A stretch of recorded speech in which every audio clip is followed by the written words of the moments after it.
Assalamualaikum warahmatullahi wabarakatuh. Bertemu lagi dengan saya Hadia Nur pada tutorial penggunaan Google Classroom. Kali ini kita akan masuk ke part 3. Pada tutorial kali ini kita akan membahas tentang pembuatan topik pada kelas. Namun sebelumnya saya akan menjelaskan cara mengganti tema kelas, ataupun mungkin kalau mau mengganti nama kelas di sini. Baik, langsung saja kita simak tutorial berikut ini.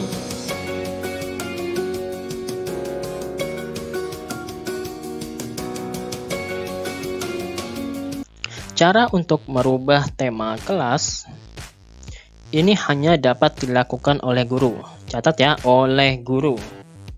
Dengan cara bisa mengupload foto, baik dari komputer kita,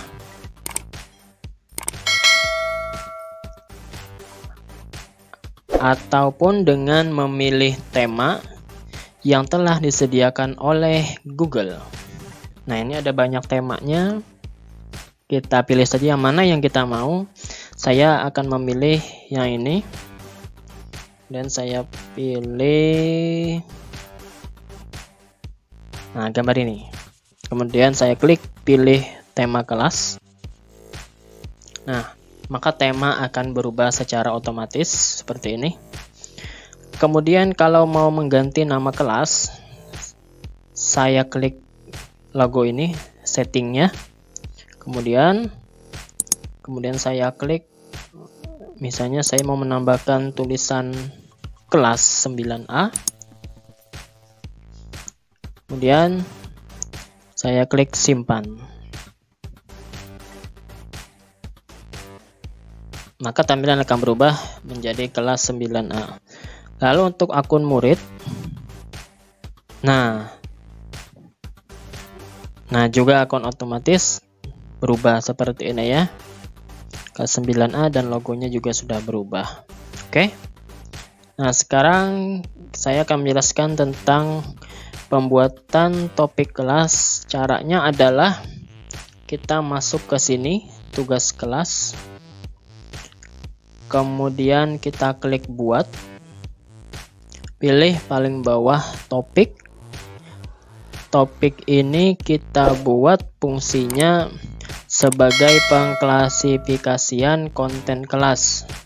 Jadi nanti konten-konten di kelas lebih tertata rapi per bab ataupun per sub bahasan materi, supaya memudahkan dalam pencarian oleh guru ataupun oleh siswanya. Topik yang pertama yang akan saya buat itu adalah judulnya materi. Klik tambahkan. Kemudian topik yang berikutnya diskusi. Tambahkan.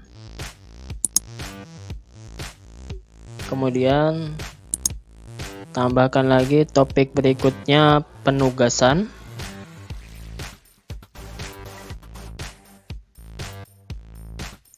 Kemudian yang terakhir saya tambahkan topik penilaian.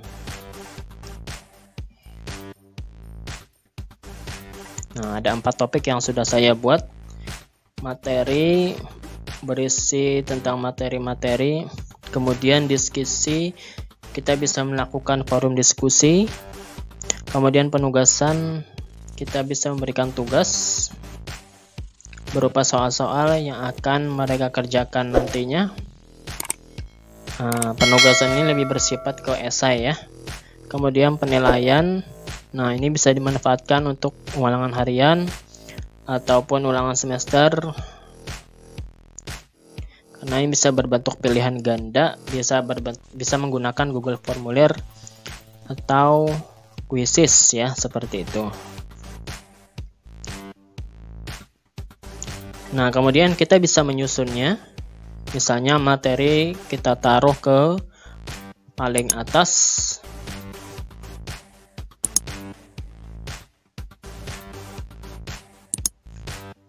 Kemudian penilaian kita taruh ke paling bawah. Kemudian diskusi kita jadikan ke nomor 2. Jadi urutannya materi, diskusi, penugasan, dan penilaian. Nah, kemudian materi, saya akan tambahkan materinya. Saya contohkan satu bab saja pada kelas 9 semester 2, yaitu bangun ruang sisi lengkung.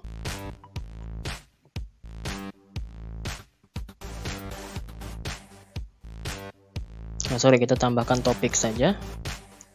Bangun ruang sisi lengkung. Baik, kita tambahkan. Nah, ini yang tadi kita hapus saja ya.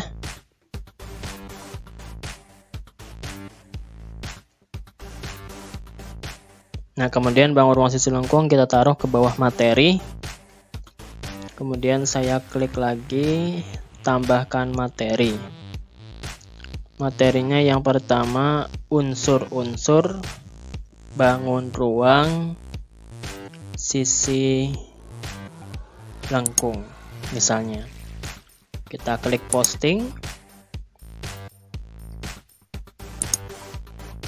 Nah, di sini kita pindah ke bawah bangun ruang sisi lengkung. Jadi dia adalah sub bahasan dari bangun ruang sisi lengkung. Kemudian kita tambahkan lagi materi berikutnya. Misalnya luas permukaan dan volume tabung. Kita klik posting. Kemudian kita ke bawahkan lagi posisinya.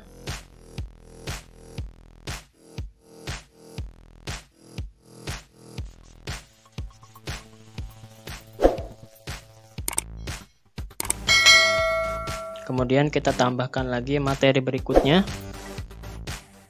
Luas permukaan dan volume kerucut.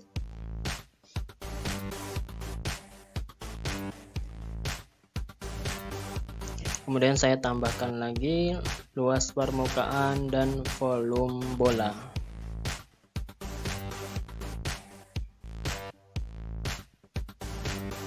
Kemudian yang terakhir, penerapan rumus luas permukaan dan volume bangun ruang sisi lengkung. Kita posting. Kemudian kita susun lagi urutannya.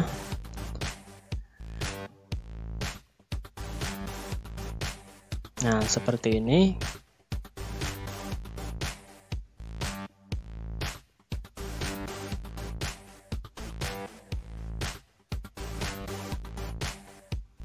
Kemudian yang terakhir. Nah, jadi seperti ini urutannya. Jadi bangun ruang sisi lengkung memiliki 5 bahasan. Ya. Unsur-unsur bangun ruang, kemudian luas permukaan volume tabung, luas permukaan volume kerucut, luas permukaan dan volume bola, dan terakhir penerapan rumus luas permukaan dan volume. Kemudian diskusi juga bisa kita tambahkan, penugasan juga sama, dan penilaian juga sama. Nah, ini oke. Seperti ini contoh yang saya berikan mengenai pemetaan topik dan materi. Nah, ini. Nah, kemudian di akun siswa juga keluar yang telah kita buat tadi. Di sini kita mau melihat di akun siswa tugas kelas. Belum ada tugas kelas. Kemudian forum materi baru. Mulai dari yang pertama, unsur-unsur bangun ruang. Kemudian luas permukaan dan volume tabung, kemudian luas permukaan dan volume kerucut, kemudian luas permukaan dan volume bola, dan yang terakhir penerapan rumus luas permukaan dan volume bangun ruang. Oke. Seperti ini contoh dari pembuatan topik yang berguna agar kelas lebih tertata rapi ya pada tugas kelas tentunya. Oke, semoga bermanfaat. Assalamualaikum warahmatullahi wabarakatuh.